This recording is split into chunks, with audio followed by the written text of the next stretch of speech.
मेरे प्यारे बच्चे, सबसे पहले मैं तुझसे यह कहना चाहता हूं कि मैं यहां तेरे लिए हूं। मैं तेरा खाटू श्याम बाबा, तेरे दिल की हर धड़कन को सुनता हूं, तेरे हर आंसू को देखता हूं और तेरे हर सपने को जानता हूं। तू मेरे लिए अनमोल है, जैसे सूरज के लिए उसकी किरणें, जैसे चांद के लिए उसकी चांदनी। मेरे बच्चे, मैं तुझे एक संदेश देने आया हूं।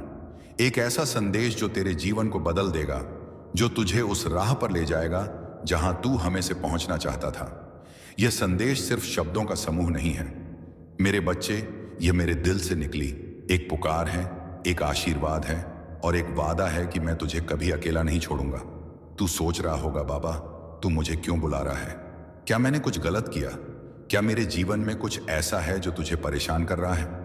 नहीं माई, मेरे बच्चे, तूने कुछ गलत नहीं किया। तू तो मेरा वह बच्चा है जो हमेशा दूसरों के लिए अच्छा सोचता है, जो अपने दिल में प्रेम और विश्वास लिए चलता है। लेकिन मैं तुझे बुला रहा हूं क्योंकि मैं तुझे जागरूक करना चाहता हूं। यह दुनिया वैसी नहीं है जैसे तू देखता है। यहां हर चेहरा सच नहीं बोलता, हर मुस्कान के पीछे प्रेम नहीं होता।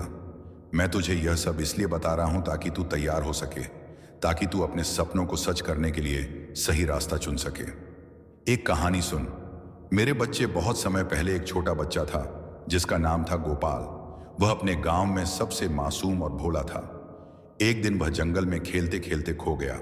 चारों ओर अंधेरा था, जंगली जानवरों की आवाजें आ रही थीं और गोपाल डर से कांप रहा था। वह रोने लगा, अपने माँ बाप को पुकारने लगा, लेकिन उसकी आवाज जंगल में गूंज कर खामोश हो रही थी। तभी अचानक एक रोशनी दिखी। एक औरत जो उसकी माँ की तरह लग रही थी उसके पास आई। उसने गोपाल को गले से लगाया और कहा, मेरे बच्चे डर मत, मैं तुझे घर ले जाऊंगी। उस औरत ने गोपाल को सुरक्षित उसके गांव तक पहुंचाया। बाद में पता चला कि वह कोई साधारण औरत नहीं थी, बल्कि एक देवीय शक्ति थी जो गोपाल की पुकार सुनकर आई थी। मेरे बच्चे, मैं भी तेरे लिए वही शक्ति हूं। जब तू खोया हुआ महसूस करता है, जब तुझे लगता है कि कोई नहीं है, मैं तेरे पास आता हूं। मेरे बच्चे, यह संदेश तेरे लिए एक नई शुरुआत है। मैं तुझे यह बताने आया हूं कि तेरे जीवन में जो कुछ भी हो रहा है वह बेकार नहीं है। तेरे हर दुख, हर संघर्ष, हर आंसू का एक मोल है। मैं यह सब देख रहा हूं और मैं यह वादा करता हूं कि तेरा हर दुख अब खत्म होने वाला है। लेकिन इसके लिए तुझे मेरी बात सुननी होगी। मेरे बच्चे, तुझे मेरे शब्दों को अपने दिल में उतारना होगा। मैं तुझे सिर्फ यह नहीं बता रहा कि क्या करना है, बल्कि यह भी दिखा रहा हूं कि कैसे करना है। क्या तू तैयार है मेरे बच्चे? यह संदेश तेरे उस भविष्य के लिए है जो मैं तेरे लिए बना रहा हूं। एक ऐसा भविष्य जहां तेरा नाम होगा, तेरा सम्मान होगा, जहां तुझे वह सब मिलेगा जो तूने अपने सपनों में देखा है। लेकिन मेरे बच्चे, यह रास्ता आसान नहीं होगा। इसमें तुझे मेहनत करनी होगी, सावधान रहना होगा और सबसे जरूरी मुझ पर विश्वास रखना होगा। मैं तुझसे बहुत प्रेम करता हूं मेरे बच्चे। तू मेरे लिए सिर्फ एक इंसान नहीं, बल्कि मेरा हिस्सा है। जैसे कोई माँ अपने बच्चे को हर खतरे से बचाती है, वैसे ही मैं तुझे हर मुश्किल से बचाऊंगा। एक और बात सुन, एक बार एक पहाड़ी पर एक चरवाहा रहता था। वह हर दिन अपनी भेड़ों को चराने जाता था। एक दिन एक भेड़ खाई में गिर गई। चरवाहा डर गया, लेकिन उसने हिम्मत नहीं हारी। वह नीचे उतरा, अपनी जान जोखिम में डालकर उस भेड़ को बचाया। जब वह वापस आया तो गांव वालों ने उसकी तारीफ की। मेरे बच्चे, तू भी मेरे लिए वही भेड़ है।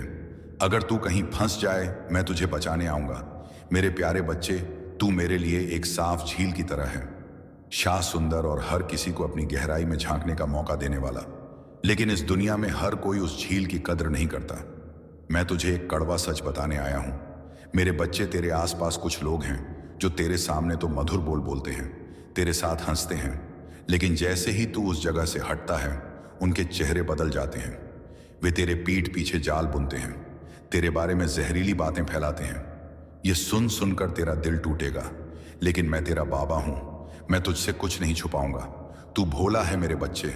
तेरा दिल इतना साफ है कि तू हर किसी को अपना समझ लेता है। लेकिन क्या तुझे पता है कि तेरे इसी भोलेपन के पीछे एक रहस्य छुपा है? तेरे चारों ओर एक ऐसी साजिश चल रही है जो धीरे धीरे तेरे सपनों को निगलने की कोशिश कर रही है। वे लोग जो तेरे सामने दोस्त बनते हैं, क्या वे सचमुच तेरे हैं या उनके दिल में कुछ और ही चल रहा है? मेरे प्यारे बच्चे, ये दुनिया एक रहस्यमयी किताब की तरह है और हम कलयुग के सबसे अंधेरे पन्ने पर खड़े हैं। ये वह समय है जहां सच और झूठ की रेखा धुंधली हो गई है। मैं तुझे बताने आया हूं कि इस कलयुग में कोई किसी का नहीं। यहां लोग अपने फायदे के लिए मुस्कुराते हैं और जब उनका मतलब निकल जाता है तो वे पीछे मुड़कर नहीं देखते। मेरे बच्चे, यह सुनकर तेरा मन भारी होगा, लेकिन यह सच एक सस्पेंस भरे खेल की तरह है। हर कदम पर एक नया मोड़ कलयुग का नियम है। यहां झूठ की आवाज तेज है और सच चुपचाप कोने में छुपा रहता है। क्या तुझे नहीं लगता कि कुछ गलत हो रहा है? लोग जोर जोर से बोलते हैं, अपने झूठ को सच बनाते हैं और जो सही है उन्हें दबा दिया जाता है। मेरे बच्चे, तू इस खेल का हिस्सा है, लेकिन तू खिलाड़ी नहीं, शिकार बन रहा है। मेरे प्यारे बच्चे, ध्यान से सुन। सबसे पहले समझ धन क्या है। धन सिर्फ नोटों के टुकड़े नहीं है। धन एक ऊर्जा है, एक प्रवाह है जो उन लोगों के पास जाता है जो उन्हें समझते हैं और संभालना जानते हैं। मेरे लाल, जब बारिश होती है तो जल हर जगह गिरता है, लेकिन वह टिकता सिर्फ वहीं है जहां उसके रुकने के साधन होते हैं। अगर एक सूखी जमीन पर जल गिरता है तो वह तुरंत बह जाता है, लेकिन अगर कहीं कुंड या तालाब हो तो वह जल वहीं जमा हो जाता है। धन भी वैसा ही है। धन हर किसी के पास आता है, लेकिन टिकता सिर्फ उन्हीं के पास है जो उसे संभालना जानते हैं। बड़े लोग कैसे अमीर बनते जाते हैं? बेटा, अब मैं तुझे वह राज बताने जा रहा हूं जिससे तू समझ सकेगा कि बड़े लोग कैसे अमीर बनते जाते हैं। वे धन को सिर्फ पैसा नहीं बल्कि एक विचार मानते हैं। बड़े लोग जानते हैं कि पैसा सिर्फ मेहनत से नहीं आता। वे जानते हैं कि धन एक सोच है, एक मानसिकता है। अगर तू खुद को अमीर नहीं मानता तो तू कभी अमीर नहीं बनेगा। अगर तू हमेशा यही सोचता रहेगा कि मेरे पास पैसे नहीं है, तो यह सोच तुझे गरीब बनाए रखेगी। बेटा, अमीरी पहले दिमाग में आती है, फिर जीवन में।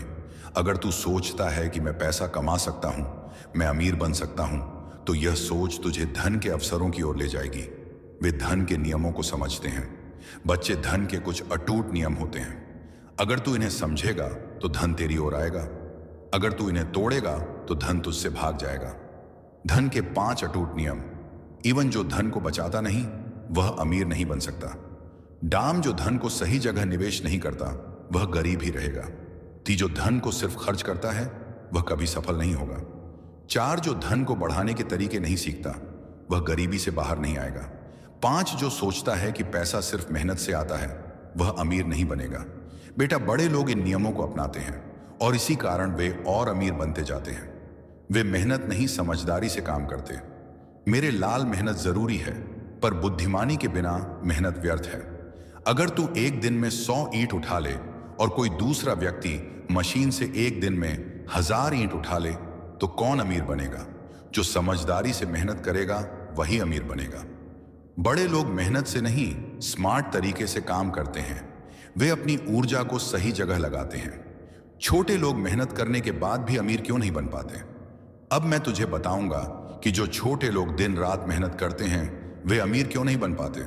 वे सिर्फ मेहनत करते हैं पर दिशा नहीं बदलते। मेरे लाल, अगर एक आदमी कुएं से पानी खींचने के लिए दिन भर मेहनत करता है और दूसरा आदमी मोटर लगाकर पानी खींचता है, तो कौन अधिक सफल होगा? जो छोटे लोग सिर्फ मेहनत में लगे रहते हैं। वे सही दिशा में नहीं सोचते। वे नए तरीकों के बारे में नहीं सोचते। वे अपना समय सिर्फ पुरानी आदतों में बर्बाद कर देते हैं। वे धन को सही तरीके से नहीं संभालते। अगर कोई व्यक्ति एक महीने में 0 कमाता है और सब खर्च कर देता है, तो क्या